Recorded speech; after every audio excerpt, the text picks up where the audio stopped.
السلام علیکم ورحمۃ اللہ وبرکاتہ۔ بسم اللہ الرحمن الرحیم۔ اللہ کے نام سے شروع کرتے ہیں جو بڑا مہربان اور نہایت رحم کرنے والا ہے۔ پارہ نمبر 16 سورہ کاف کی آیت نمبر 108، جس میں بیان کیا جاتا ہے کہ تم فرما دو اگر سمندر میرے رب کی باتوں کے لیے سیاہی ہو تو ضرور سمندر ختم ہو جائے گا اور میرے رب کی باتیں ختم نہ ہوں گی، اگرچہ ہم ویسا ہی اور اس کی مدد کو لے آئیں۔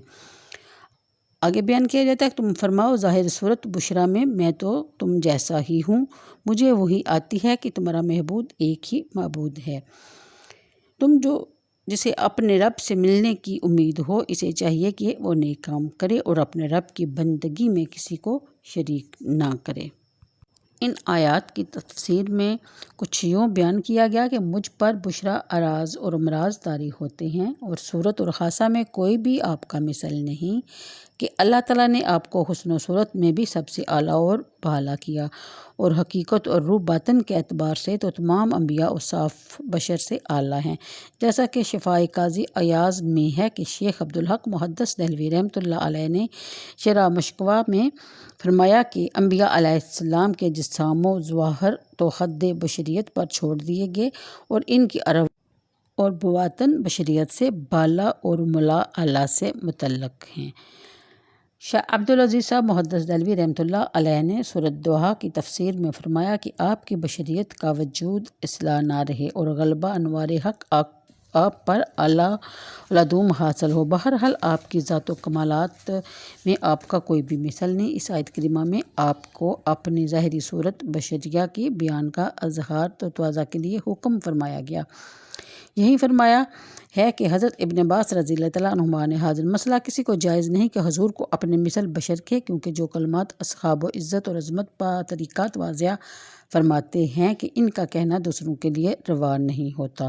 دوم یہ کہ جس کو اللہ تعالیٰ نے فضائل و جلیلہ اور مراتب رفیع عطا فرمائے ہوں، ان کے فضائل کا مراتب کا ذکر چھوڑ کر ایسے وصف عام سے ذکر کرنا جو ہر کہومہا میں پایا جائے، ان کمالات کو نہ ماننے کا مشر ہے۔ سوم یہ کہ قرآن کریم میں جا بجا کفار کا طریقہ بتایا گیا ہے کہ وہ انبیاء کو اپنے مثل کہتے تھے اور اسی سے گمراہی میں مبتلا ہوئے۔ پھر اس کے بعد آیت یوحیٰ الیہ میں حضور صلی اللہ علیہ وسلم کی مخصوص بالعلم اور مکرم عند اللہ ہونے کا بیان بھی ہے۔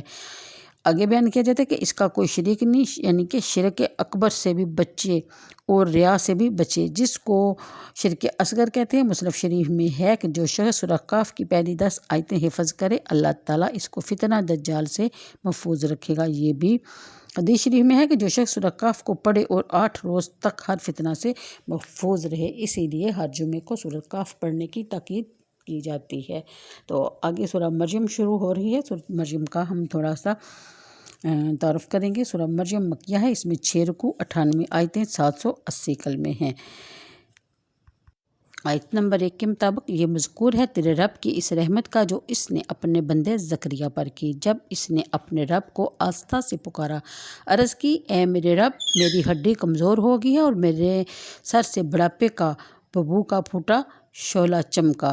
اے میرے رب، میں تجھے پکار کر کبھی نامراد نہ رہا اور مجھے اپنے بعد اپنے قرابت والوں کا ڈر ہے اور میری عورت بانجھ ہے۔ تو مجھے اپنے پاس سے کوئی ایسا دے ڈال جو میرا کام اٹھائے اور میرا جانشین ہو، اولاد یعقوب کا وارث ہو، اور میرے رب اسے پسندیدہ کر۔ اے زکریا، ہم تجھ کو خوشی سناتے ہیں ایک لڑکے کی جن کا نام یحییٰ ہے، اس کے پہلے ہم نے اس نام کا کوئی نہ کیا۔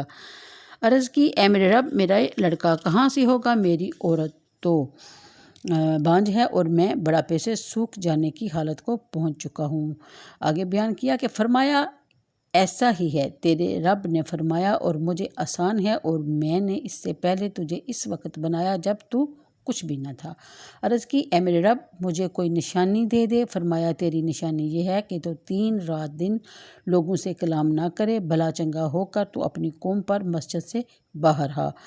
آگے بیان کیا جاتا ہے کہ تو ان اشارے سے کہا کہ صبح و شام تسبیح کرتے رہو۔ اے یحییٰ اگلی آیت، اے یحییٰ کتاب مضبوط تھام لو، اور ہم نے اسے بچپن ہی میں نبوت دی۔ اور آیت نمبر 11 تک ترجمہ تھا۔ انشاءاللہ تفسیر اگلی ویڈیو میں بیان کی جائے گی۔ اللہ حافظ۔